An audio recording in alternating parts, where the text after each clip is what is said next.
بسم اللہ الرحمن الرحیم۔ السلام علیکم۔ حضرت ام عائشہ صدیقہ رضی اللہ تعالیٰ عنہ فرماتی ہیں کہ ایک دن حضور صلی اللہ علیہ وسلم گھر آئے تو میں نے دیکھا کہ آج حضور صلی اللہ علیہ وسلم بہت خوش ہیں۔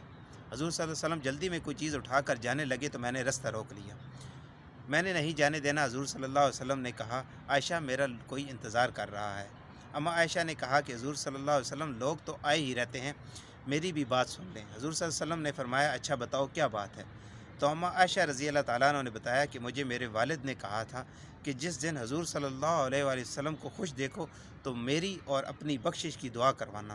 حضور صلی اللہ علیہ وآلہ وسلم نے ہاتھ اٹھائے، اے اللہ عائشہ اور ابو بکر کو عزت والی زندگی عطا فرما، اے اللہ ان کا حساب قیامت میں آسان فرمانا، اور پھر کہا کہ اے اللہ انہیں بغیر حساب ہی جنت عطا فرما۔ حضور صلی اللہ علیہ وسلم دعا مانگ چکے تو پوچھا، عائشہ خوش ہو گئی ہو؟ حضور صلی اللہ علیہ وسلم ہو گئی ہوں۔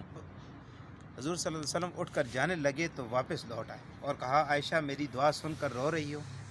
قسم ہے اللہ کی عزت کی، میں اپنی ہر امتی کے لیے یہی دعا دن میں 2 مرتبہ مانگتا ہوں۔ سبحان اللہ۔